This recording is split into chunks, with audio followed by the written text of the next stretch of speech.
والموفون بعہدہم اذا عاہدوا، اور وہ لوگ کہ جو اپنے معاہدوں کو پورا کرنے والے ہوں جبکہ وہ عہد کر لیں. ایفاء عہد، اس کی کیا اہمیت ہے؟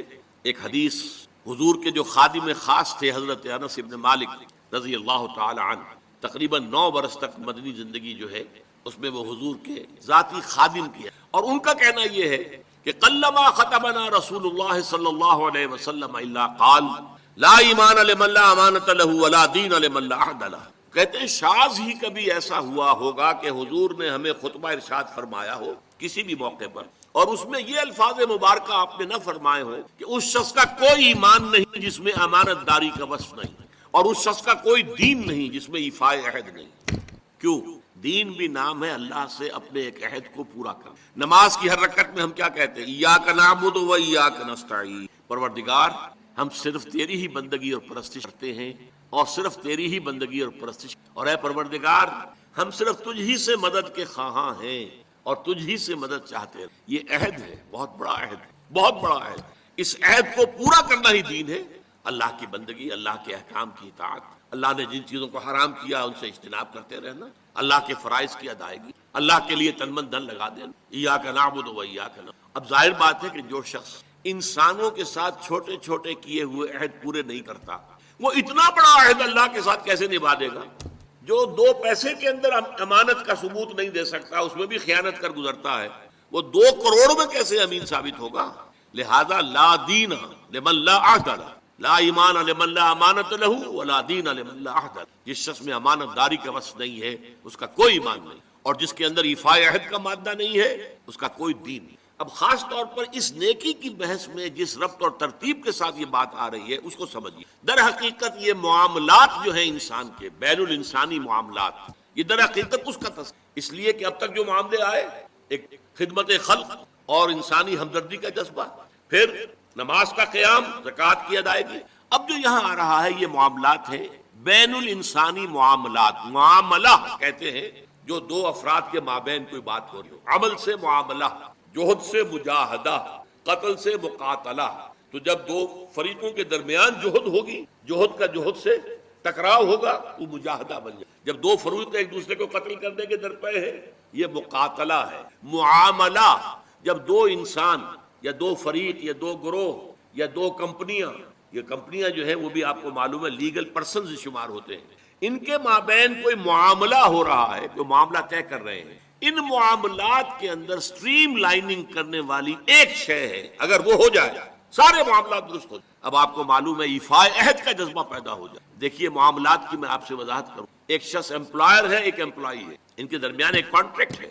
یہ ریمونریشنز ملیں گی، یہ مراعات، یہ مفادات، یہ تنخواہ، یہ کام تمہیں کر. اب اگر ایک شخص پوری تندہی کے ساتھ وہ کام نہیں کرتا تو وہ حرام خوری کر رہا ہے، ایفاء عہد نہیں کر رہا. ایفاء عہد کا تقاضا یہ ہوگا کہ کوئی سپروائز کرنے والا ہے یا نہیں ہے، کوئی دیکھنے والا ہے یا نہیں ہے، وہ اپنے معاہدے کے اندر بندھے ہونے کی بنیاد پر کام کرے، اور حتی الامکان اپنی جو بہترین صلاحیتیں ہیں وہ.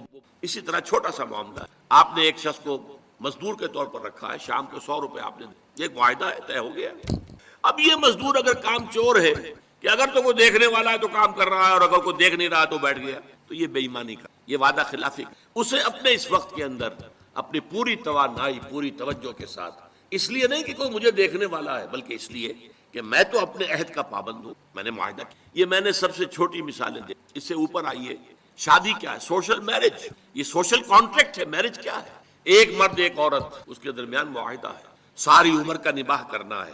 بیوی کے یہ فرائض ہیں جو اسے ادا کرنا، شوہر کی یہ ذمہ داری ہے، اس کے نان نفقے کا وہ ذمہ دار ہے، اس کے لیے سکنا فراہم کرنا، اس کے لیے رہائش کا بندوبست کرنا، نان نفقہ اس کے. بیوی کے یہ فرائض ہیں جو اسے ادا کرنا. اب یہ در حقیقت ایک سوشل کانٹریکٹ ہے. اگر کوئی بھی اس کے اندر خیانت کا ارتکاب کر رہا ہے تو اس نے اپنے عہد کی خلاف ورزی. اسی طرح دیکھیے بہت سے معاہدے ہوتے ہیں جو ریٹن نہیں ہوتے، طے شدہ نہیں ہوتے. اولاد اور والدین میں بھی ایک معاہدہ ہوتا ہے، امپلائڈ ہے. وہ کیا معاہدہ ہے؟ والدین اپنی جوانی میں اپنے آپ کو انویسٹ کرتے ہیں اپنی اولاد میں. ان کی تعلیم ہے، ان کی تربیت ہے، ان کو کھلانا ہے، ان کو پلانا ہے، ان کے لیے کپڑے کا بندوبست ہے. وہ اپنی ساری توانائیاں جو ہے لگا رہے ہیں ان پالنے پوسنے. اور اس کے اندر امپلائڈ کانٹریکٹ ہے کہ جب یہ بوڑھے ہو جائیں گے اور وہ جوان ہو جائیں گے تو اب ان کو لک آفٹر کریں گے، ان کی خدمت کریں، ان کی سیوا کریں، ان کے ساتھ حسن سلوک کے ساتھ پہ. یہ کانٹریکٹ ہے، چاہے یہ لکھا ہوا نہ ہو، امپلائڈ کانٹریکٹ. بہرحال پوری انسانی زندگی کا اگر آپ تجزیہ کریں گے تو معاہدات کے گرد اگر ایک وصف پیدا ہو جائے، ایک وصف ایفاء عہد. حضور نے فرمایا بندہ مومن کا وعدہ کر لینا، عدت المومن کا اخذ الکف، بندہ مومن کا کسی سے کوئی وعدہ کر لینا ایسے ہے جیسے اس کا ہاتھ جو ہے اس کے ہاتھ میں آ گیا ہے. جیسے آپ نے کسی کا ہاتھ پکڑا ہوا، کہاں جائے گا آپ؟ لہذا وہ تو بند گیا، اس نے وعدہ کیا وہ بند گیا. اور یہ ایک واقعہ آتا ہے حضور کا، اور یہ بھی آغاز وحی سے قبل کا واقعہ. آپ کی زندگی میں امانت اور دیانت جس کی بنا پر الصادق الامین کے خطابات آپ کو ملے تھے اپنے معاشرے سے. آپ کاروباری آدمی تھے، تجارت کرتے تھے. ایک شخص سے کوئی بات ہو رہی تھی معاملے کی، کسی سودے کی. اس نے کہا کہ ذرا آئے محمد آپ انتظار کیجئے میرا یہاں پر، میں ابھی آتا ہوں. وہ جا کر اپنے کاموں میں ایسا مصروف ہو گیا، بھول گیا. حدیث میں ثلاثہ کا لفظ آیا، 3 کے بعد یاد آیا اس. اور عام شارحین کا یہ کہنا ہے 3 دن کے بعد. وہ بھولا رہا، اچانک یاد آیا، میں نے تو وعدہ کیا تھا محمد سے صلی اللہ علیہ وسلم کہ آپ یہاں میرا ذرا انتظار کیجئے، میں ابھی آتا ہوں. وہ اسی طریقے سے گھبرایا ہوا گیا تو حضور وہیں تشریف فرماتے. 3 دن اس نے معذرت پیش کی، کہا میں فرمایا میں تو اپنے عہد کا بندہ ہوا، میں نے تم سے وعدہ کیا تھا کہ میں یہاں تمہارا انتظار کروں گا، میں کر رہا ہوں. تو یہ ہے اصل میں. اور جیسا کہ قرآن مجید میں اسی سورہ بنی اسرائیل میں آیا ہے، ان العہد کان مسئولا، یہ عہد جو ہے اس کی تو اللہ تعالیٰ کیا مسئولیت ہے، جواب دہی ہوگی، پوچھ گچھ ہوگی. تو یہ ہے معاملہ، معاملات انسانی میں نیکی کا وہ جذبہ جو ہے وہ خاص طور پر جو ظاہر ہوگا وہ ایفاء عہد کے حوالے سے تمام معاملات، بین الانسانی تعلقات اور تمام معاملات کے اندر اسٹریم لائننگ کر دے گا. آیت الکرسی ایک لمبی آیت، جیسے آیت البر ایک لمبی آیت تھی، اور اس کو حضور نے فرمایا ہے سیدت و آیات القرآن، پورے قرآن مجید کی آیات کی سردار ہے یہ. اور یہ شرک فی صفات کے ضمن میں یہ شمشیر قاطع ہے، شمشیر برہان ہے. اللہ لا الہ الا ہو الحی القیوم، یہ وہی ہے. قل هو اللہ احد اللہ الصمد الحی، اللہ زندہ ہے لیکن اس کی زندگی کو اپنی زندگی پر قیاس نہ کر. تمہیں خوراک کی احتیاج ہے، اسے کوئی ضرورت نہیں. ما ارید منہم من رزق وما ارید ان یطعمون، مجھے کوئی احتیاج نہیں کہ مجھے کوئی رزق پہنچائیں، رزق دیں، مجھے کھلائیں، مجھے کوئی ضرورت نہیں. پھر تمہاری حیات نیند، اونگ، تھکان ان تمام کمزوریوں کے ساتھ ہے. وہ الحی ہے، اپنی ذات میں خود زندہ ہے، حیات اس کی ذاتی ہے، کسی اور نے عطا نہیں کی ہے. ہماری تو مستعار ہے، عمر دراز مانگ کے لائے تھے، 4 دن 2 آرزو میں کٹ گئے، 2 انتظار میں. اور القیوم بقیہ پوری کائنات کے لیے وہی ہے، اس کو تھامے ہوئے.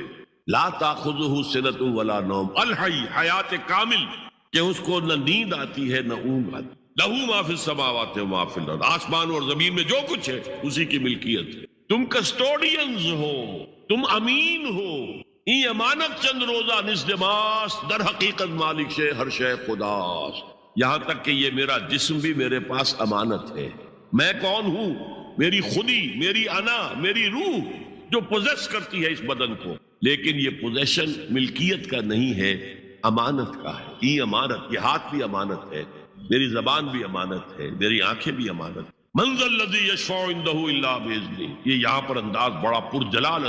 کون ہے وہ جو شفاعت کر سکے اس کے دربار میں مگر اس کے اذن سے؟ کسی کا ذاتی، کسی کا زور، کسی کا اختیار نہیں ہے کہ جس کی بنا پر وہ شفاعت کرے. ہاں اللہ کے اذن سے. اور دوسری جگہ پر آتا ہے جس کے لیے وہ چاہے گا اور جس کو اجازت دے گا. جیسے کہ آتا ہے اما یتساءلون میں، یوم یقوم الروح والملائکۃ صفا، اور ان میں سے کوئی بھی بات نہیں کر سکے گا، کلام نہیں کر سکے گا. لا یتکلمون الا من اذن له الرحمن، سوائے اس کے جسے رحمان اجازت دے. وقال صوابا، اور صحیح بات کرے گا، کوئی غلط بات نہیں کرے گا.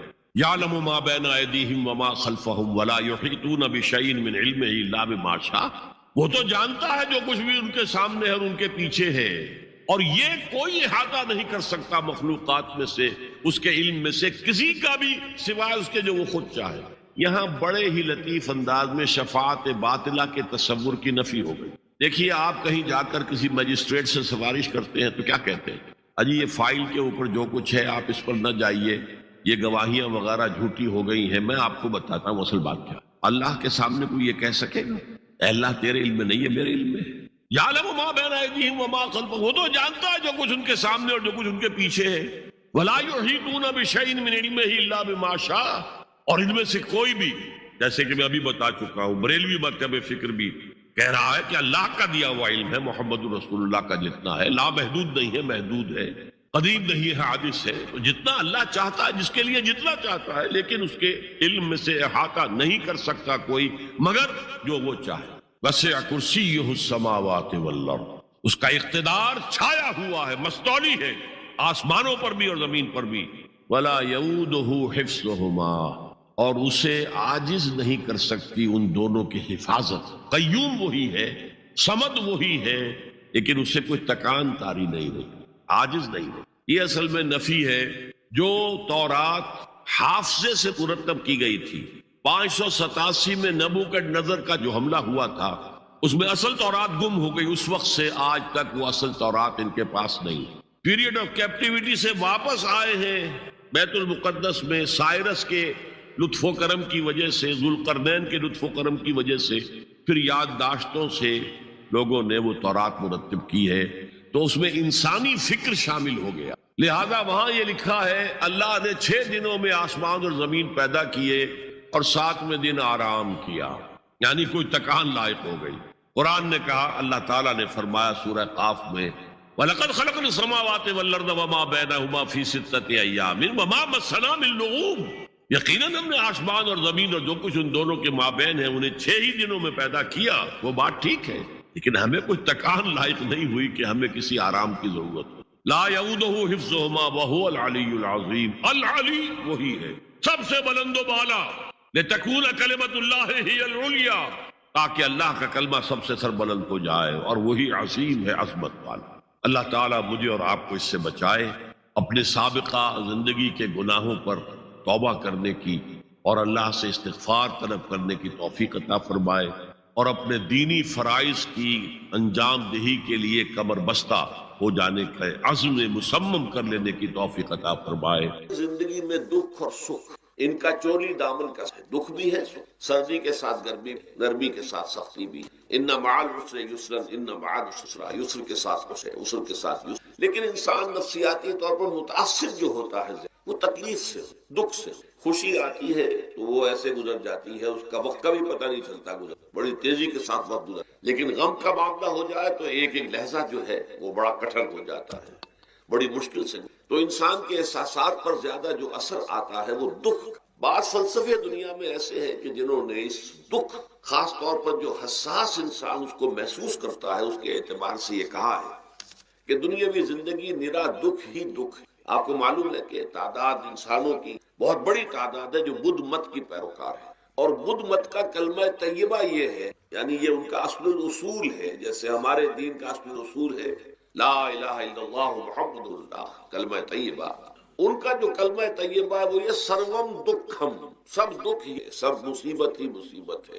انسانی زندگی جو ہے وہ تو صرف دکھوں سے اور تکلیفوں. اسی کو غالب نے بھی کہا ہے، آپ نے یہ شعر غالب کا میں نے بہت سے دور سنا ہوگا کہ قید حیات و بند غم اصل میں دونوں ایک ہے. یہ قید حیات ہے. ابھی آپ حدیث سن رہے تھے، دنیا سجن المومن، مومن کے لیے یہ دنیا کسی جو ہے جیل خانہ ہے. یہ قید ہے، قید حیات. جیسے جیل میں آدمی اپنی مرضی سے نہیں جاتا، بھیجا جاتا، اپنی مرضی سے نہیں نکلتا بلکہ نکالا جاتا. اسی طرح لائی حیات آئے، قضا لے چلی چلے، اپنی خوشی سے آئے نہ اپنی. تو دنیا کی زندگی جو ہے وہ واقعتاً ایک اعتبار سے قید خانہ ہے. قید حیات و بند غم اصل میں دونوں ایک ہے. جب تک یہ زندگی رہے گی غم بھی لگا رہے گا، تکلیفیں لگی رہی، مصائب آتے رہے، انسان کو دکھوں کا سامنا رہے گا، واسطہ رہے گا. موت سے پہلے آدمی غم سے نجات پائے. کیوں؟ ظاہر بات ہے جب تک زندگی ہے تو غم ہے، تو موت سے پہلے نجات نہیں. اگرچہ اس کے بعد کا اگلا مرحلہ جو ہے، جو حقیقت کو جاننے والے ہیں وہ تو جانتے ہیں کہ اس کے بعد تو غم کا اور بڑا کڑا مرحلہ آنے والا ہے. اب تو گھبرا کے یہ کہتے ہیں کہ مر جائیں گے، مر کے بھی چین نہ پایا تو کدھر جائے. اگر اللہ ہمیں معاف فرمائے، اپنی رحمت اور مغفرت سے ہمیں ڈھانپ لے، جیسے کہ حضور نے فرمایا اللہ یتغمدنی ربی برحمت. حضور نے فرمایا کہ کوئی انسان بھی محض اپنے اعمال کی بنیاد پر جنت نہیں داخل ہو سکے گا جب تک کہ رحمت خداوندی دستگیری نہ. کسی صحابی نے بڑی ہمت کی، بڑے جرأت کا معاملہ کیا، پوچھ لیا کیا حضور آپ بھی؟ ظاہر بات ہے آپ بھی انسان ہیں، آپ بھی بشر ہیں، قرآن مجید میں کہلوایا گیا ہے، اور انما انا بشر مثلکم۔ تو اگر آپ کہتے ہیں کوئی انسان جنت میں داخل نہیں ہو سکے گا محض اپنے اعمال کی بنیاد پر جب تک کہ رحمت خداوندی دستگیری نہ کرے، تو کیا آپ بھی اس قاعدہ کلیہ میں شامل ہیں؟ آپ نے فرمایا ہاں میں بھی، الا ان یتغمدنی ربی برحمت، جب تک کہ میرا رب مجھے اپنی رحمت سے ڈھانپ نہیں لے گا میں داخل نہیں۔ تو اس اعتبار سے اللہ تعالیٰ وہاں ہمیں بچا لے، لیکن جو وہاں نہیں بچایا گیا، اب ظاہر بات ہے کہ اس کے لیے جو مصیبت ہے وہ تو پھر دائمی ہے، ابدی ہے، دکھ ہی دکھ۔ میں اس کی طرف زیادہ جانا نہیں چاہتا اس وقت، اصل میں میرا موضوع جو ہے وہ اس دنیا میں دکھوں کا علاج۔ اب اس اعتبار سے غور کیجئے، دکھ دو قسم قرآن مجید پر جتنا میں نے غور کیا، دکھ ایک تو وہ ہے کہ جو ناگہانی طور پر آ جاتا، اس میں ہماری کسی غلطی کو دخل نہیں، وہ کوئی آفت سماوی ہے، کوئی زلزلہ آ گیا ہے۔ ابھی آپ کو معلوم ہے بھوج قصبہ تھا گجرات اسٹیٹ کا، انڈیا کا پورا ختم ہو گیا، اس میں بہت سے مسلمان۔ جب کوئی آفت سماوی آتی ہے تو وہ ظاہر بات ہے کہ پھر سب کے سب لوگ اس کی لپیٹ میں آ جاتے ہیں۔ زلزلہ آ گیا، کوئی اور طوفان آ جائے، جیسا کہ کئی مرتبہ آپ نے اخبارات میں پڑھا ہوگا، اس سال امریکہ میں بہت طوفان آئے ہیں، مشرقی ساحل پر بار بار،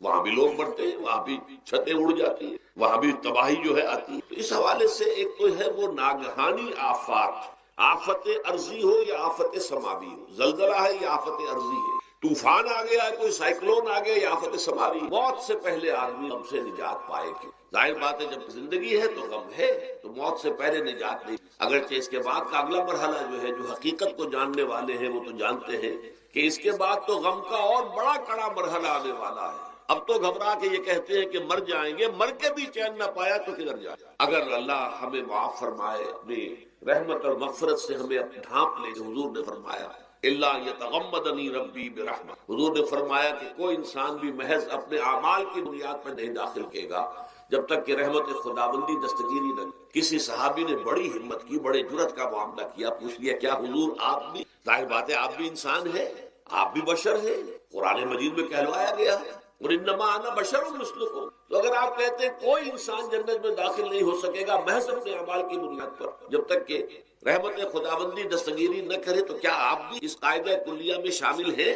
آپ نے فرمایا ہاں میں بھی، الا ان یتغمدنی ربی برحمت، جب تک کہ میرا رب مجھے اپنی رحمت سے ڈھانپ نہیں لے گا میں داخل۔ تو اس اعتبار سے اللہ تعالیٰ وہاں ہمیں بچا لے، لیکن جو وہاں نہیں بچایا گیا، اب ظاہر بات ہے کہ اس کے لیے جو مصیبت دائمی ہے، ابدی ہے، دکھ ہی۔ میں اس کی طرف زیادہ جانا نہیں چاہتا اس وقت، اصل میں میرا موضوع جو ہے وہ اس دنیا میں دکھوں کا علاج۔ اب اس اعتبار سے غور کیجئے، دکھ دو قسم قرآن مجید جتنا میں نے غور کیا، دکھ ایک تو وہ ہے کہ جو ناگہانی طور پر آ جائے، اس میں ہماری کسی غلطی کو دخل نہیں، وہ کوئی آفت سماوی ہے، کوئی زلزلہ آ گیا ہے۔ ابھی آپ کو معلوم ہے بھوج قصبہ تھا گجرات اسٹیٹ کا، انڈیا کا پورا ختم ہو گیا، اس میں بہت سے مسلمان۔ جب کوئی آفت سماوی آتی ہے تو وہ ظاہر بات ہے کہ پھر سب کے سب لوگ اس پلیٹ میں آ جاتے ہیں۔ زلزلہ آ گیا، کوئی اور طوفان آ جائے، جیسا کہ کئی مرتبہ آپ نے اخبارات میں پڑھا ہوگا، اس سال امریکہ میں بہت طوفان آئے ہیں، مشرقی ساحل پر بار بار، وہاں بھی لوگ مرتے ہیں، وہاں بھی چھتیں اڑ جاتی ہیں، وہاں بھی تباہی جو ہے آتی ہے۔ اس حوالے سے ایک تو ہے وہ ناگہانی آفات، آفت ارضی ہو یا آفت سماوی، زلزلہ ہے یا آفت طوفان آ گیا ہے، کوئی سائیکلون آ گیا یا آفت سماوی ہے، یا کوئی آسمان سے بڑا سا پتھر آ جائے۔ آپ کبھی کبھی اخبارات میں پڑھتے ہوں گے کہ ایک بڑی چٹان پاس سے گزر گئی، بہت بڑی خلائی چٹان جو ہے زمین کے قریب سے ہو گئی، زمین بچ گئی، ورنہ اگر وہ زمین سے ٹکرا جاتی تو نہ معلوم کتنا بڑا یہاں تباہی کا، بڑے بڑے جو ہے شہاب گرتے رہے زمین پر، بڑی بڑی تباہیاں آتی رہی۔ تو ایک تو یہ ہے، اور ان میں بھی تقسیم کیجیے، یہ ناگہانی یا کوئی آفت سماوی یا آفت ارضی، اس کی بھی پھر دو قسم، ایک وہ کہ جو افراد کو انفرادی، آدمی سڑک پر جا رہا تھا، پیچھے سے آ کر کسی گاڑی نے ٹکر ماری، گر گیا، ٹانگ ٹوٹ گئی، اب ظاہر بات ہے کہ اس میں اس کا کوئی قصور نہیں ہے، یہ اللہ تعالیٰ کی طرف سے بات آ گئی۔ یا یہ کہ کوئی اگر اجتماعی سطح پر آیا، جیسا کہ زلزلہ ہے، یا جیسا کہ کوئی سائیکلون ہے، کوئی بڑا طوفان ہے، بہت بڑے فلڈز، اس وقت بھی موزمبیق میں بہت بڑا فلڈ آیا ہوا ہے، ساؤتھ افریقہ میں، اور افریقہ میں پچھلے سال بھی بہت بڑا فلڈ آیا تھا، بڑی تباہی آ رہا۔ تو یہ آفت سماوی، یہ ظاہر بات ہے کہ اجتماعی سطح پر آتی ہے، بڑی بڑی مقدار میں، تعداد میں لوگ، لاکھوں لوگ، ہزاروں آدمی مارے جاتے ہیں۔ پہلی شکل جو ہے دکھ کی، جیسا کہ میں نے عرض کیا، وہ ناگہانی دکھ، کوئی آفت ارضی، کوئی آفت سماوی، خواہ وہ انفرادی ہو خواہ اجتماعی۔ اس کے ضمن میں کیا علاج ہے؟ ظاہر بات ہے کہ اس کا علاج یہ تو نہیں سکتا کہ آپ اس کو ختم کریں۔ انگریزی کا ایک محاورہ ہے، What cannot be cured must be endured. جو چیز جو ہے جس کا علاج نہیں ہو سکتا وہ تو برداشت کرنی پڑے. بعض بیماریاں بھی ایسی ہیں، ڈائبٹیز ہو گیا، شوگر کا مرض ہو گیا، ڈاکٹر آپ کو بتائے گا کہ بھائی اب یہ مرض جائے گا نہیں، اب آپ کو اس مرض کے ساتھ ہی اپنے آپ کو ایڈجسٹ کر کے اپنی غذا وغیرہ اس کے مطابق طے کر لیجیے، ورنہ یہ کہ یہ نہ سمجھیے کہ یہ مرض چلا جائے. تو what cannot be cured must be endured. لہذا ان آفت سماوی و ارضی چاہے وہ انفرادی سطح پر متاثر کرتی ہوں انسانوں کو اور چاہے اجتماعی سطح پر، اس کا تو علاج ایک ہی. عربی میں بھی ایک محاورہ یہ ہے کہ کسی نے پوچھا تھا کہ بچھو کے کاٹے کا کیا علاج ہے؟ البکاء الی الصباح، رات کو اگر کاٹا ہے کسی بچھو نے تو روتے رہو صبح تک، یہ علاج ہے اس کا اور کوئی. تو جو چیز لا علاج ہے اسے برداشت. گویا کہ یہاں جو اصل شے ہوگی کہ دنیاوی آفات، عرضی و سماوی آفات، ناگہانی آفات، ناگہانی، ان کے ضمن میں ہمیں ایسی شے کی ضرورت ہے جو ہمارے اندر برداشت، اس کو جھیلنا آسان بن، ہم اس کی وجہ سے بجھ کرنا، ہماری ہمتیں جواب نہ دے جائیں، ہمارا ارادہ ختم، ہمارا حوصلہ پست نہ ہو جائے، بلکہ برداشت، جھیلنا ہو، تحمل. ابھی بھٹر صاحب کہہ رہے تھے اللہ تعالیٰ ذرا سا متحمل ہے. میں نے کہا یہ بہت غلط بات کہہ رہے، اللہ بہت متحمل. وہ ذرا سا تو یوں سمجھیے کہ ان کے کہنے کے انداز میں یہ بات آ گئی، ذرا سا رحیم بھی ہے. نہیں وہ بہت رحیم ہے، بہت متحمل ہے، بہت ہے. لیکن یہ کہ ہمیں یہ جو آفات سماویہ اور ارضیاں ہیں جو ہمارے اوپر آ جاتی ہیں اللہ کی، ان کے ضمن میں ذہنی ایک ایٹیچیوڈ پیدا ہو جائے، سوچ کا ایک خاص رخ بن جائے، انسان کے احساسات ایک خاص طرز پر ڈھل جائیں، تو پھر ان کو برداشت کرنا آسان ہے. اور وہ کیا ہے؟ وہ ہمارے ایمان ہمیں یہ بتاتا ہے کہ کوئی مصیبت میں آتی ہے نہ تمہاری جانوں پر آتی ہے بغیر اذن رب. جو کچھ آ رہا ہے اللہ تعالیٰ کے فیصلے سے آیا ہے. یہ کوئی اندھا بہرا مادہ نہیں، یہ کوئی اندھا بھینسا نہیں ہے کہ اس نے آ کے آپ کو ٹکر مار دی ہے. نہیں، یہ تو سمیع و بصیر، علیم و خبیر اللہ اور حکیم اور قدیر اللہ کا فیصلہ. لہذا یہ من جانب اللہ ہے، سمجھو کہ اللہ تعالیٰ کی طرف سے. اور جب اللہ کی طرف سے ہے تو سورہ آل عمران میں فرمایا بیدہ الخیر، اس کے ہاتھ میں تو خیر ہی خیر ہے. یعنی بظاہر تمہیں محسوس ہوتا بھی ہو کہ یہ میرے لیے تکلیف دہ بات آ گئی، تو اس کو یوں سمجھو کہ اس کا نتیجہ جو میرے حق میں نکلے گا وہ خیر ہوگا. فوری طور پر تکلیف ہے، مجھے اچھی نہیں لگ رہی، ناگوار ہے، لیکن نتیجہ اس کا خیر نہیں. جیسے بچہ بیمار ہے، ماں اسے دوا پینے پر مجبور کر رہی، کڑوی دوا، وہ تو سمجھتا ہے مجھ پر بڑا ظلم ہو رہا ہے. یا آپ لے گئے اسے ڈاکٹر کے ہاں ٹیکا لگوایا ہے، وہ تو چیخ رہا ہے، رو رہا ہے، لیکن آپ کو معلوم ہے، کاش اسے بھی معلوم ہو جائے کہ یہ میرے خیر کے لیے، میرے بھلے کے لیے. اگر اسے یہ معلوم اور محسوس ہو جائے تو اس تکلیف اس کے اندر بہت کمی آ جائے گی، وہ سہار لے، وہ برداشت کر. اس حوالے سے اس کا جو ہمارے دین میں اس کا نام ہے، اس ذہنی کیفیت کا، ان احساسات کا، اسے اب کہتے ہیں تسلیم و رضا. جو کچھ آ رہا ہے اللہ کی طرف سے آ رہا ہے، لہذا سرے تسلیم، اے اللہ ہم کو رضا، ہر حال میں تیری رضا پر راضی، جو تیرا فیصلہ ہے ہمیں بصر و چشم تسلیم و رضا.